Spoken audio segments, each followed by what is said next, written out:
اس وقت جو سیاسی ماحول بنا ہوا ہے اس میں بلاول صاحب نے جو ہے وہ ثالثی کی آفر کی ہے، لیکن ابھی تک پاکستان تحریک انصاف کی جانب سے کوئی ایسا رد عمل سامنے نہیں آیا کہ جس سے لگے کہ بات کہیں آگے بڑھے گی۔ آپ کو لگتا ہے کہ اپوزیشن جو ہے وہ ایک اتحاد بنانے میں کامیاب ہو جائے گی، یا آپ کو لگتا ہے کہ بلاول صاحب یا ان جیسی جو دیگر شخصیات ہیں وہ کوئی کردار ادا کر کے سیاسی استحکام کی طرف واپس لا سکتی ہیں معاملے کو؟ دیکھیے، جہاں تک پی ٹی آئی کا تعلق ہے تو میں نہیں سمجھتی کہ وہ کسی قسم کا کوئی کمپرومائز کسی کے ساتھ بھی کرنا چاہتے ہیں۔ وہ بات کرنا چاہتے ہیں اسٹیبلشمنٹ سے، وہ چاہتے ہیں کہ امپائر کی انگلی اٹھے، وہ ان کی رہائی ہو اور وہ اقتدار کے اندر آ جائیں۔ جو سیاسی جماعتیں ہوتی ہیں نا، جو واقعتاً جمہوریت کے لیے کام کرتی ہیں، وہ سیاسی لوگوں سے بات کرتی ہیں۔ ان کو سیاسی لوگوں سے بات ہی نہیں کرنی۔ پیپلز پارٹی کا تو پہلے بھی الیکشن کے بعد یہی موقف تھا کہ ہم ہر اس جماعت سے بات کریں گے جو جمہوریت کی بقا کے لیے کام کرنا چاہتی ہے۔ اس وقت بھی پی ٹی آئی نے کوئی اس قسم کا کوئی عندیہ نہیں دیا۔ پی ایم ایل این نے ہمیں اپروچ کیا اور ہم نے ان سے بات کی اور حکومت سازی ہوئی۔ اچھا، اس وقت بھی کیونکہ ماحول اتنا کشیدہ ہے اور ملک کے حالات سیکیورٹی کے حوالے سے اتنے تشویشناک ہیں کہ ایسے ماحول کے اندر جو بھی ثالثی کا کردار ادا کر سکے اس کو کرنا چاہیے۔ اور چیئرمین بلاول بھٹو زرداری صاحب کی ہمیشہ سے کوشش یہ رہی ہے، جو کہ بی بی صاحبہ ہمیشہ کرتی تھیں اور صدر زرداری صاحب کرتے تھے اور کر رہے ہیں، کہ ریکنسیلیشن اور مفاہمت کے ساتھ آگے چلیں۔ یہ تو بہت سارے لوگ اور بھی کہتے ہیں کہ سب کا خیال تھا کہ عمران خان صاحب جیل نہیں کاٹ سکیں گے، لیکن وہ تو بڑے آرام سے جیل کاٹ رہے ہیں، اور وہ تو کوئی ڈیل بھی نہیں مانگ رہے۔ ڈیل کی بار بار خبریں آتی ہیں، ان کو کوئی ڈیل نہیں چاہیے۔ تو اس کو آپ کس طرح سے دیکھتی ہیں؟ اب اتنا عرصہ ہو گیا ان کو جیل میں، اور ہمایوں صاحب کہہ رہے ہیں وہ اصول کی وجہ سے جیل میں ہیں۔ جی جی it's not about Imran Khan اور اینی بڈی ایلس۔ میں جیل کاٹ چکی ہوں، مجھے پتا ہے جیل میں کوئی بھی انجوائے نہیں کرتا، کتنی بھی فیسلٹیز کیوں نہ مل جائیں، قید ہوتی ہے، چاہے آپ کو محل میں کیوں نہ قید کر دیں۔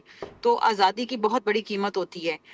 اور سب سے اہم چیز اس وقت یہ ہے کہ دیکھیے، مقدمات آپ کے اوپر ہیں، اور جب مقدمات ہوتے ہیں صحیح یا غلط جیسے بھی، پھر وہ آپ کو عدالتوں سے لڑنا پڑتا ہے اور you have to fight your case.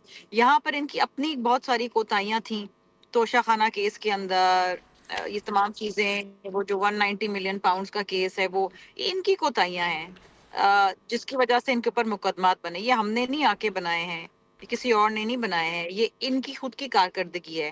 اب کس طریقے سے ان کے وکلا لڑتے ہیں نہیں لڑتے ہیں، دیکھیں مشکلیں سب پہ آتی ہیں۔ جب یہ حکومت میں تھے، یہ جس طریقے سے لوگوں کی تصدیق کرتے تھے، صبح شام گرفتاریاں ہوتی تھیں، پھر اس پہ پریس کانفرنس ہوتی تھی، اور پھر یہ کہا جاتا تھا 1 وکٹ ڈاؤن 2 وکٹ ڈاؤن۔ آپ کو یاد ہے وہ انہوں نے 2-3 ایسے نمونے رکھے ہوئے تھے جو آ کے ہنستے تھے اور روز شام پریس کانفرنس کرتے تھے کہ جی یہ ہو گیا وہ ہو گیا۔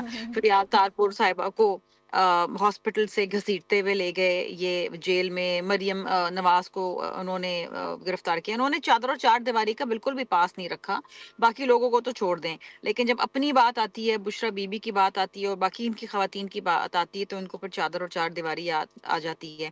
دیکھیے، میں بہت ڈس اپوائنٹ ہوئی اس بات سے کہ جب نیشنل سیکیورٹی کی پارلیمانی میٹنگ کمیٹی کا تھی، تھا۔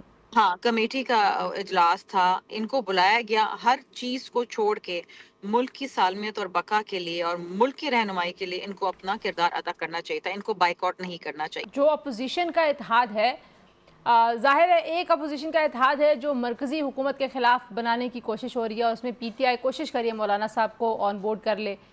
دوسری جانب بلوچستان کے ایک ایشو ہے، وہاں پہ بھی مرکز کے اوپر ظاہر ہے اس کا پریشر ہے، اس سچویشن کو کیسے آپ نے حل کرنا ہے، آپ حصہ ہیں، حکومت کے اتحادی ہیں۔ ایک آپ نے دیکھا کہ جو کراچی کے مسائل ہیں اس کے اوپر ایم کیو ایم جو ہے وہ دوبارہ سے احتجاجی موڈ میں ہمیں جاتی ہوئی دکھائی دے رہی ہے کراچی کے اندر۔ جماعت اسلامی پہلے ہی آپ کی بڑی ناقد ہے۔ تو یہ جس طرح کی بٹی ہوئی سیاست ہے، اس پہ وہ جو دہشت گردی کا چیلنج ہے، وہ آپ کو لگتا ہے کہ یہ سیاسی تضادات اور اختلافات کو سائیڈ پہ رکھ کے بھی اکٹھا ہوا جا سکتا ہے، ممکن ہوگا؟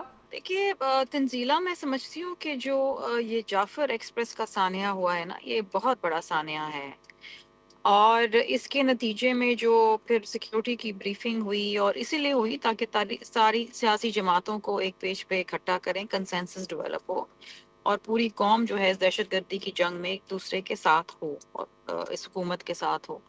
لیکن اس میں بھی ہم نے دیکھا it was very fragmented, P T I نہیں آئی ہے لوگوں کے اپنے اوپینین سے۔ بات یہ ہے کہ آپ کو اس وقت تمام چیزیں ایک طرف رکھنی پڑیں گی. دیکھیں ایم کیو ایم کی آپ نے بات کی تو ایم کیو ایم تو ان کی سیاست ہی پیپلز پارٹی کو جو ہے وہ دور کرنے کے لیے ہے کہ پیپلز پارٹی کو کسی طریقے سے بیش کریں اور پیپلز پارٹی کا خاتمہ کریں. تو ان کی سیاست اس پہ چلتی ہے. وہ اگر ہمیں کراچی میں برا بھلا نہیں کہیں گے تو ان کی سیاست کیسے چلے گی.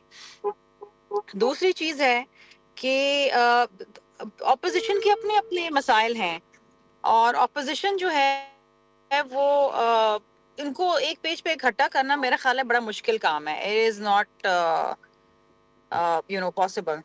اچھا لیکن بات یہ ہے کہ ان کی اپنی جماعت کے اندر بہت ٹوٹ پھوٹ ہے نا. مسئلہ یہ ہے اور یہ جب تک اپنی جماعت کا قبلہ درست نہیں کریں گے یہ کیا کسی کو اکٹھا کریں گے.